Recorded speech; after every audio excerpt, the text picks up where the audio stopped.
Luna Maya blak-blakan bongkar sosok cowok yang jadi cinta pertamanya. Luna Maya kerap kali dikaitkan dengan sang mantan, Ariel Noah. Namun ternyata, sosok lelaki yang jadi cinta pertama Luna Maya bukanlah Ariel Noah.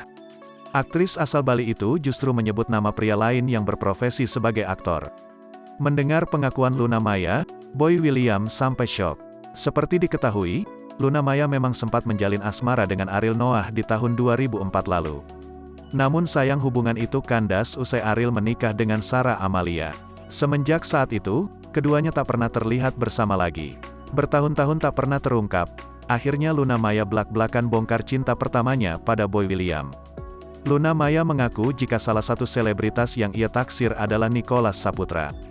Nicholas Saputra, jawab Luna Maya lantang. Seolah tak percaya dengan jawaban Luna, Boy William kembali memastikan. Serius lu? Tanya Boy kepada Luna.